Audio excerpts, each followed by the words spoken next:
मैं डॉक्टर भामा अग्रवाल राजीव गांधी राजकीय महिला महाविद्यालय भिवानी की ओर से हिंदी की इस कक्षा में आप सबका स्वागत करती हूँ। अभिनंदन। आइए प्यारे बच्चों, आज हम भक्ति काल की राम काव्य धारा के सर्वश्रेष्ठ कवि तुलसीदास जी द्वारा रचित रामचरितमानस के उत्तर कांड में संकलित राम राज्य के इन पदों का अध्ययन करेंगे। प्यारे बच्चों, जैसा कि आप जानते हैं, रामचरितमानस एक ऐसा ग्रंथ है जो समाज के प्रत्येक रिश्ते नाते, प्रत्येक कार्य और हर प्रकार के व्यवहार में आदर्श की स्थापना के उद्देश्य से रचा गया है। यहाँ राम के राज्य की विशेषताओं का उल्लेख करते हुए कवि तुलसीदास जी ने उनकी भूरी भूरी प्रशंसा की है। यहाँ काकभूषणी जी गरुड़ जी को राम राज्य के विषय में बता रहे हैं कि राम के राज्य में किसी भी व्यक्ति को दैहिक, दैविक, भौतिक किसी प्रकार का कोई कष्ट नहीं झेलना पड़ता था। सभी लोग धर्म और नीति का आचरण करते थे और एक दूसरे के साथ प्रेम पूर्ण व्यवहार करते थे। सभी सदाचारी, सद्गुणी और निश्चल भाव से रहते थे। कभी किसी को अल्प आयु में मृत्यु का दुख नहीं झेलना पड़ता था, इसलिए सबको मोक्ष प्राप्त होता था। अगले पदों में वो कहते हैं कि प्रभु श्री राम 7 समुद्रों से घिरी इस पृथ्वी के एक छत्र महाराज हैं। उनके काल में सभी प्रकार की सुख संपदा थी। लोगों के चरित्र उच्च थे। स्त्री और पुरुष दोनों ही पतिव्रत व पत्नीव्रत धर्म का पालन करने वाले थे। दंड केवल सन्यासियों के हाथ में, अर्थात सन्यासी अपने हाथ में डंडा लेकर भ्रमण करते थे। भेदभाव यदि कहीं देखने को मिलता था तो वो संगीत की रागों में और नृत्य की हाव भाव में देखने को मिलता था। उस काल में प्रकृति भी प्रजा के अनुकूल थी। न बाढ़ आती थी, न सूखा पड़ता था और अनमोल रत्नों से भरी हुई खाने स्वयं मनुष्य को आवश्यकता के अनुसार अपने रत्न प्रदान कर देती थी। वायु मंद मंद और सेहत के अनुकूल बहती थी। यहाँ दशों दिशाओं में प्रसन्नता का वातावरण रहता था।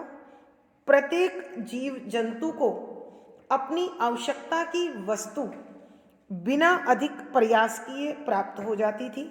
सूर्य और चंद्रमा भी प्रजा के अनुकूल ही आचरण करते थे। अंत में कवि बताते हैं कि प्रभु श्री राम उस महान चरित्र के धनी थे जिन्होंने करोड़ों अश्वमेघ यज्ञ किए और ब्राह्मणों को भरपूर दान दिया। वे धर्म और वेद शास्त्रों के परम ज्ञाता थे। उनकी सहधर्मिणी या अर्धांगिनी सीता जी भी सुंदरता, गुणों, विनम्रता की खान थी। उसने कौशल्या, केकई और सुमित्रा तीनों को समान रूप से सम्मान दिया और सबकी सेवा की।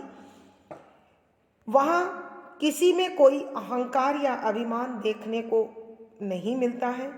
इसीलिए सभी ऋषि, मुनि, साधु, सन्यासी, ब्रह्मा, शारदा, शेषनाग आदि उनका गुणगान करते हैं। हम आगे पदों में इसी प्रकार के भावों का अध्ययन करेंगे। आइए प्यारे बच्चों, आज हम तुलसीदास जी द्वारा रचित राम राज्य वर्णन से तीसरी दोहा चौपाई का अध्ययन करते हैं। जैसा कि बच्चों आप भूमिका में जान चुके हैं कि राम के राज्य में समाज, राजनीति, धर्म ही नहीं प्रकृति भी मानव की हितैषी, सुखदायक और आनंद वर्धक थी। यहाँ उसी प्रकृति के सौंदर्य का वर्णन कवि करते हैं। फूलई फरई सदा तरु कानन, रहई एक संग गज पंचानन, खग मृग सहज वैरू बिसराई, सबन परस्पर प्रीति बढ़ाई, कूजई खग मृग नाना वृंदा, अभय चरई वन करही आनंदा, शीतल सुरभि पवन बह मंदा, गुंजत अलिले चली मकरंदा, लता विटप मांगे मधु चैवई, मन भावतो धेनु पे सत्रवही, शशि संपन्न सदा रह धरनी, त्रेता भय कृत जुग के करनी। प्रसंग प्रस्तुत दोहा चौपाई हमारी हिंदी की पाठ्य पुस्तक मध्यकालीन काव्य कुंज में संकलित रामचरित मानस उत्तरकांड से राम राज्य वर्णन से ली गई है। इसके रचयिता गोस्वामी तुलसीदास जी हैं। संदर्भ यहाँ रामचंद्र के राज्य की विशेषताओं का वर्णन कविवर कर रहे हैं। उन्होंने बताया है कि राम के राज्य में संपूर्ण समाज, राजनीति, धर्म, मनुष्य के हितकारक थे ही, साथ में प्रकृति भी प्रभु श्री राम को राजा स्वीकार कर उनकी प्रजा को सुख देने में तत्पर रहती थी।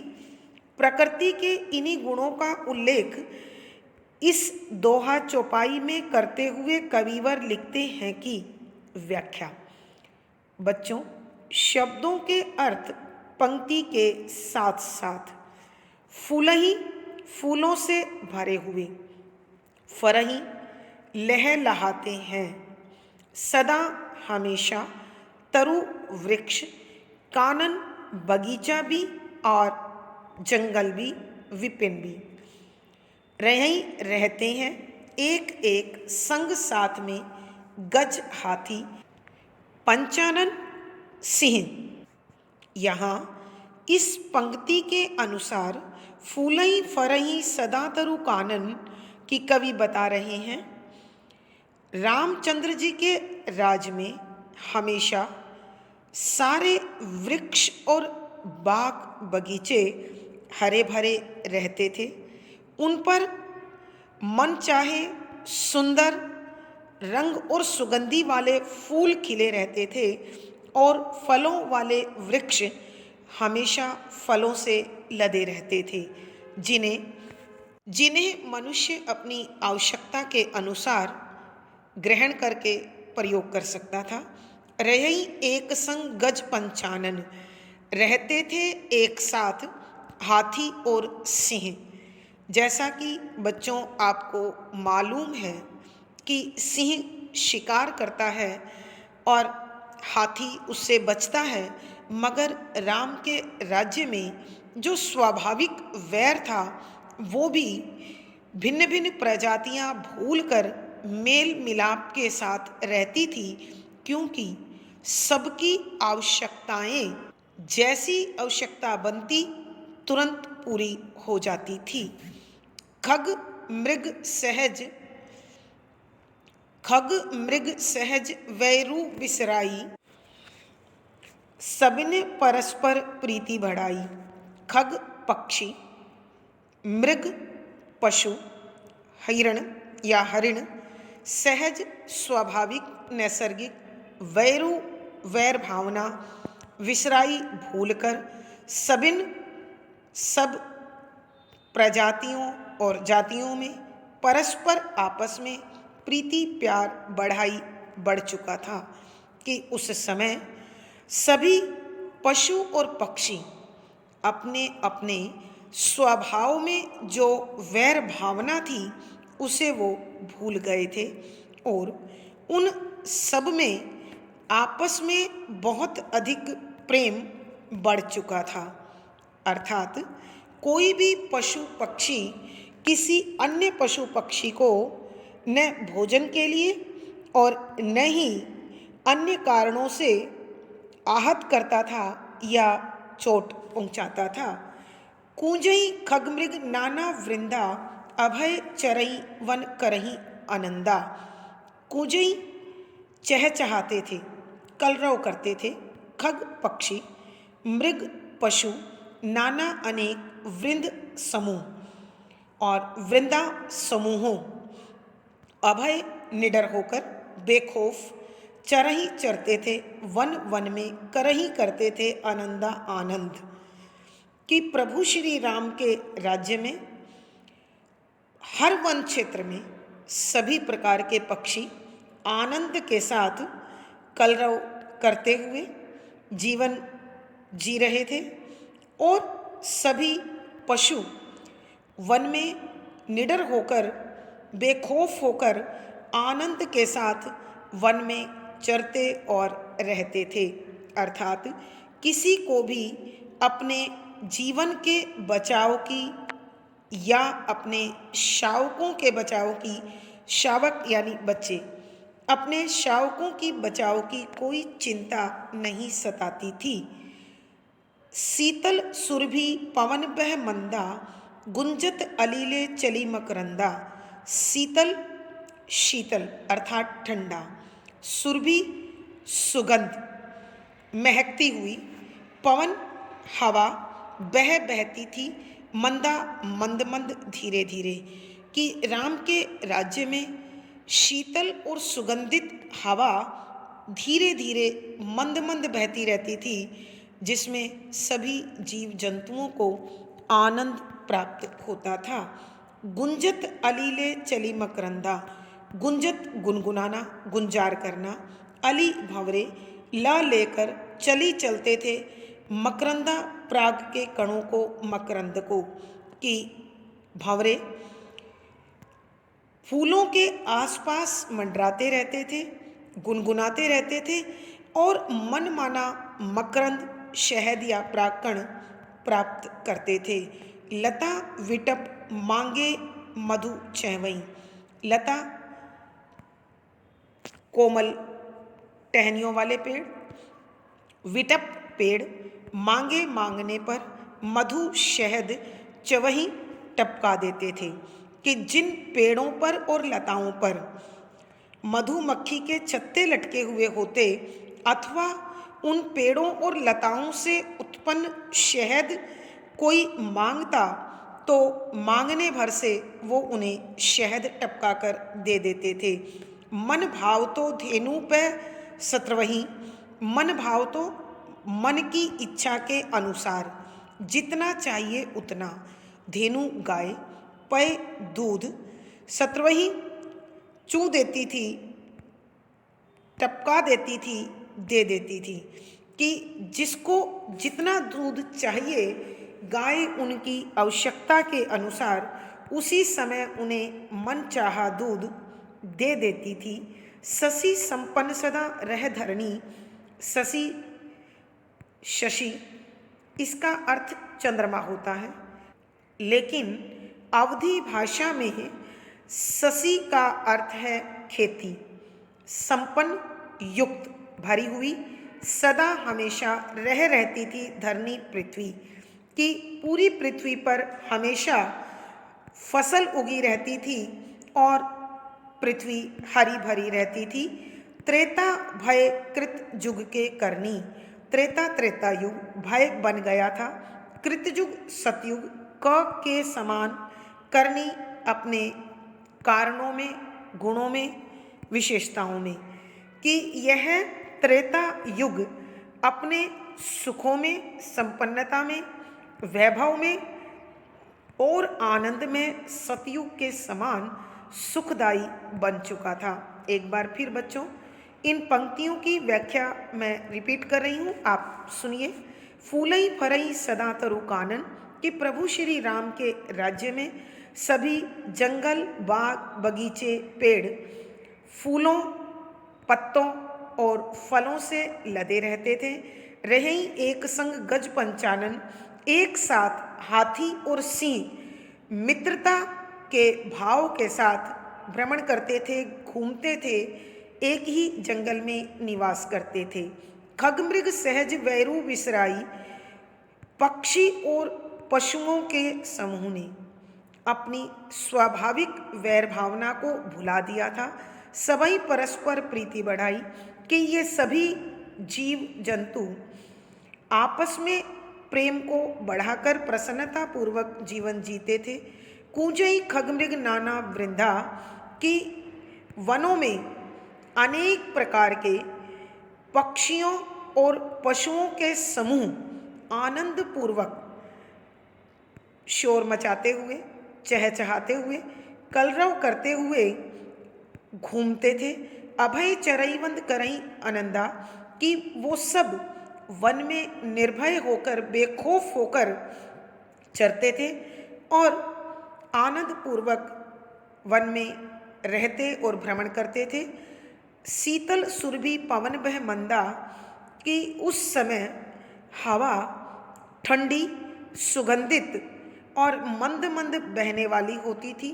गुंजत अलीले चली मकरंदा और भंवरे गुंजार करते हुए, गुनगुनाते हुए फूलों पर मंडराते थे और फूलों से उन्हें उनकी इच्छा के अनुसार मकरंद, परागकण अथवा मधु प्राप्त होता था।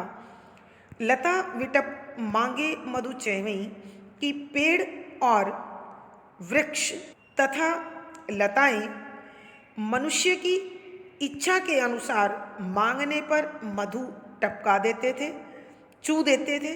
मन भाव तो धेनु पे सत्रवही कि जितना जिसको दूध चाहिए था, गाय भी उन्हें मन चाहा दूध प्रदान कर देती थी।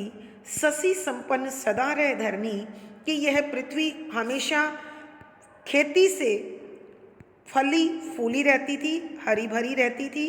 त्रेता भय कृत युग के करनी कि यह त्रेता युग भी सतयुग के समान सुखदाई, आनंददायी और इच्छाओं को पूर्ण करने वाला बना हुआ था।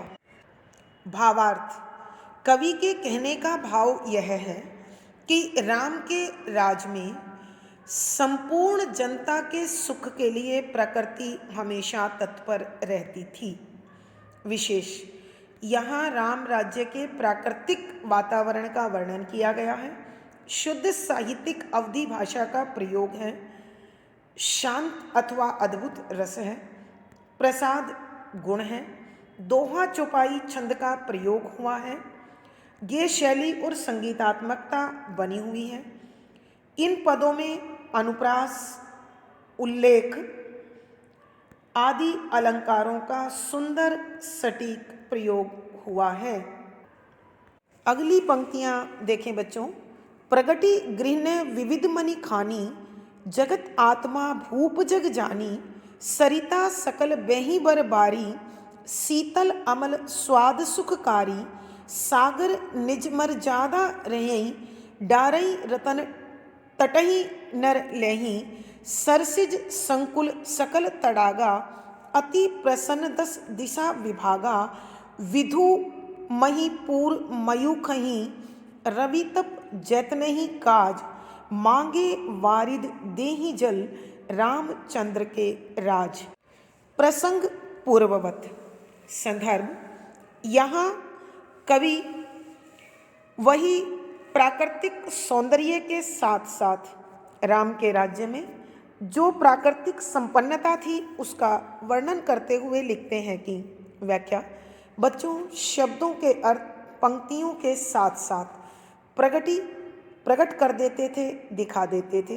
गृह पर्वतों ने विविध अनेक प्रकार के मणियों को, हीरे जवाहरातों को, खाने खजाना, जगत आत्मा, संसार की आत्मा अर्थात परमात्मा, भूप राजा, जग संसार जानी जानकर प्रकट कर देते थे। गृह पर्वत विविध अनेक प्रकार की मणियों को, खान या खजाने जगत आत्मा, जगत की आत्मा, भूप राजा, जग संसार का जानी जानकर कि प्रभु श्री राम को इस संपूर्ण संसार का राजा मानकर राम के राज्य में सभी पर्वत अपने अंदर छिपी हुई मणियों की खानों को प्रकट कर देते थे। अर्थात उस समय में हर रहस्य प्रभु श्री राम के लिए उद्घाटित हो जाता था। सरिता सकल बही बरबारी, सरिता नदियाँ सकल सारी बयहीं बहती रहती थी। वर श्रेष्ठ वारी जल कि उस काल में सारी नदियाँ अत्यंत मीठा, स्वच्छ, निर्मल और पवित्र जल से भरी हुई बहती रहती थी।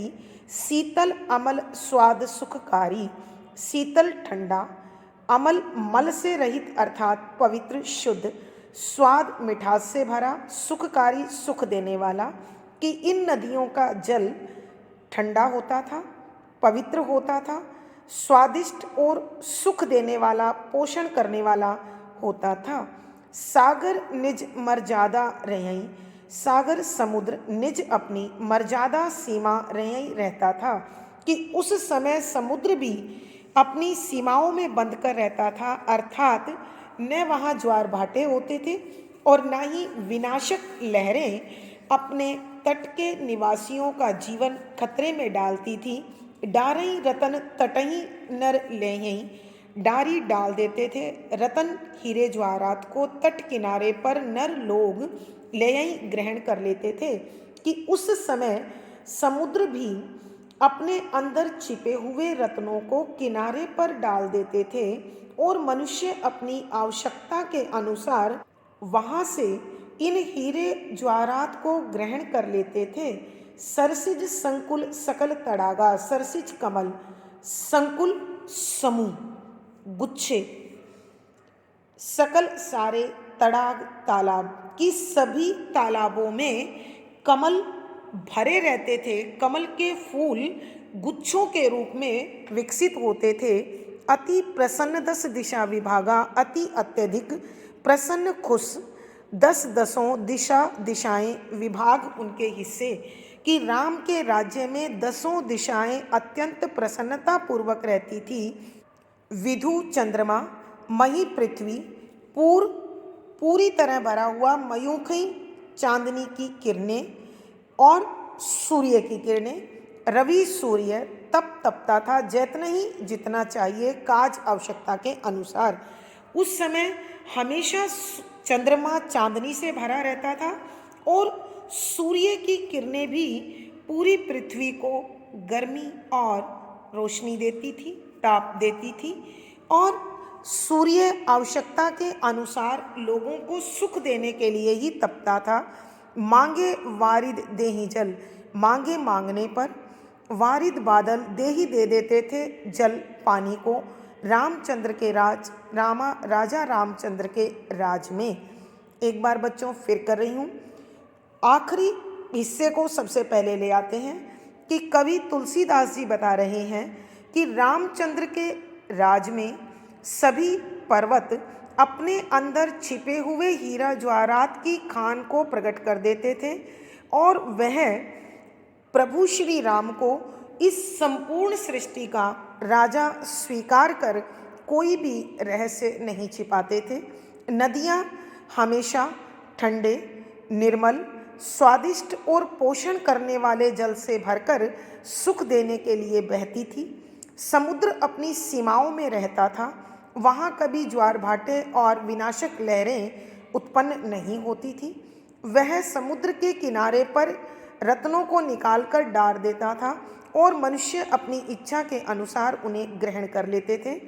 उस समय सभी तालाबों में कमल के गुच्छे खिले रहते थे और 10 दिशाएं वह प्रत्येक हिस्सा पृथ्वी का प्रसन्न रहता था। चंद्रमा हमेशा चांदनी से भरा रहता था और सूर्य भी किरणों से युक्त होकर पृथ्वी को परिपूर्ण करता था, ताप देता था। सूर्य उतना ही तपता था जितना लोग आसानी से उसे स्वीकार कर सकें। और मांगने पर बादल मनचाहा जल बरसा देते थे। कहने का अभिप्राय यह है कि रामचंद्र के राज में कहीं किसी प्रकार का कोई अभाव, चिंता, परेशानी प्रजा को नहीं थी। विशेष यहाँ कवि ने राम के राज्य में प्रकृति की सहभागिता पर उल्लेख किया है। शुद्ध साहित्यिक अवधि भाषा का प्रयोग है। शांत अथवा अद्भुत रस है। प्रसाद गुण है। दोहा चौपाई छंद का प्रयोग है। गेय शैली और संगीतात्मकता है। बच्चों, यहाँ अनुप्रास और उल्लेख अलंकार का अत्यंत सुंदर और सटीक प्रयोग हुआ है। धन्यवाद बच्चों। पिछली वीडियो का लिंक आपको इस वीडियो में मिल जाएगा। आशा है आपको पढ़ने में आनंद आ रहा होगा। वीडियो को लाइक करें, शेयर करें और चैनल सब्सक्राइब करें। धन्यवाद बच्चों। आपका दिन और जीवन मंगलमय हो, इसी शुभकामना के साथ धन्यवाद, आभार।